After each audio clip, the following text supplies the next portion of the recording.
사사기 11장 1절 말씀. 길르앗 사람인 입다는 뛰어난 용사였습니다. 입다는 아버지 길르앗이 창녀를 통해 낳은 아들이었습니다. 하나님의 선택하심을 받은 여러분, 지난주에 우리는 사사 입다의 큰 실수에 대해 알아보았습니다. 암몬 백성과의 전쟁에서 승리를 주시면 번제 형식으로 인신 제사를 드리겠다고 하나님께 약속합니다. 전쟁에서 승리한 후 사랑하는 딸을 잃게 됩니다. 오늘은 이런 끔찍한 일이 일어난 두 번째 이유를 함께 생각해 보려 합니다. 암몬 백성은 몰록이라는 신을 섬겼습니다. 그 신은 사람의 모습에 소의 얼굴을 지녔다고 합니다.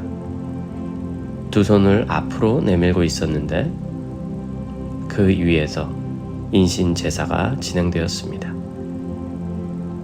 그 쇠로 된 우상을 뜨겁게 달군 후 어린아이들을 제물로 바치는 형태였습니다. 그야말로 하나님의 창조물들이 사단의 밥상에 놓여지는 제사였습니다. 레위기 20장 2절에서 5절. 너는 또 이스라엘 백성에게 이렇게 전하여라. 이스라엘 백성이든지 이스라엘 백성 가운데 사는 외국인이든지 몰렉에게 자기 자녀를 제물로 바치는 사람은 죽어야 한다. 그 땅의 백성들에게 그 사람을 돌로 쳐서 죽이게 하여라. 나도 그런 사람에게 노하여 그를 그 백성에게서 끊을 것이다.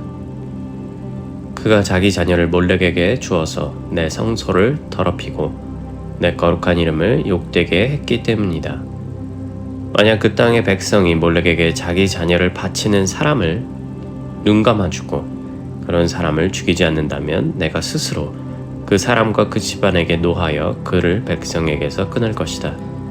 그런 사람뿐만 아니라 몰렉에게 예배하는 모든 사람에게 그런 벌을 내릴 것이다. 하나님은 몰렉 신에게 바쳐지는 이 인신 제사를 혐오하셨습니다. 하지만 하나님의 이름으로 암몬 족속을 물리친 입다는 결국 암몬 족속의 신들에게 인신 제사를 드리듯이 자신의 딸을 전쟁의 서원물로 바치는 어처구니 없는 일을 하게 됩니다. 결국 원수는 뒤에서 내가 이겼지? 내가 그렇게 쉽게 지니? 라며 미소를 짓지 않았을까 생각이 듭니다.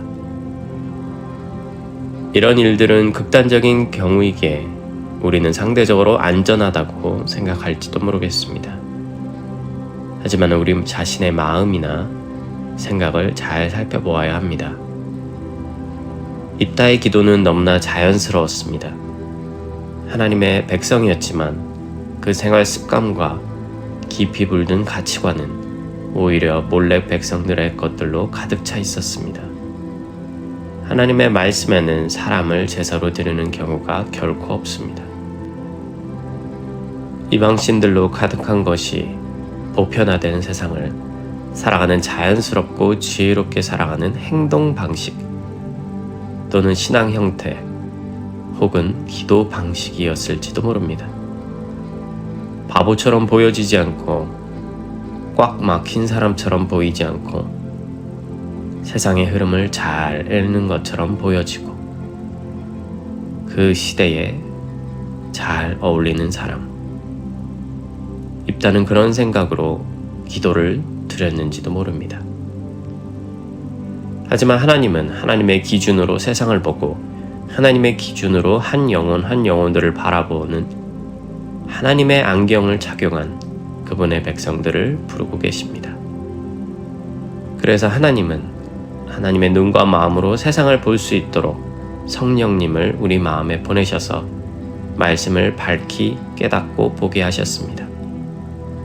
예수님 또한 성령님이 한 사람 한 사람의 마음속에서 행하실 일들을 기다리고 기대하셨습니다. 하지만 수많은 크리스천들이 자신의 안경을 끼고 교회와 나라와 하나님의 말씀을 해석하며 판단하였습니다. 사랑의 이름으로, 의의 이름으로 심지어 예수의 이름으로 자아의 소리를 뿜었습니다. 그 결과 교회는 반반으로, 가정도 반반으로, 부부도 반반으로, 세상도 반반으로 나뉘었습니다. 그리고 교회 공동체는 그 누구에게도 존경받지 못하는 수치를 당하게 되었습니다. 말만 하는 종교, 죄책감을 덜어주는 종교가 되었습니다. 하나님의 은혜가 절대적으로 필요합니다. 알게 모르게 우리 마음밭에 뿌려진 씨앗들과 그 열매들로부터 우리는 자유로울 수가 없습니다. 그래서 하나님께 물어야 합니다. 끊임없이 묻고 끊임없이 말씀 속에서 그 대답들을 찾으며 끊임없이 성령님의 인도하심을 구해야 합니다. 그것이 하나님을 왕으로 모시는 삶입니다. 우리의 부르심은 이와 같습니다. 베드로전서 2장 9절 말씀.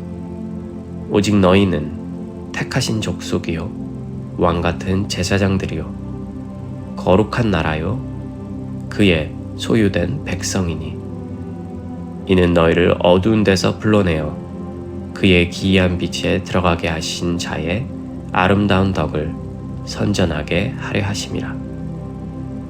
세상이 주는, 자아가 주는 안경을 끼고 평생을 치우쳐져서 살고 싶지 않습니다. 예수 그리스도 십자가만을 바라보며 겸손히 우리의 왕께 무릎을 꿇는다면 오늘도 하나님께서 그분의 길을 보여주시리라 믿습니다.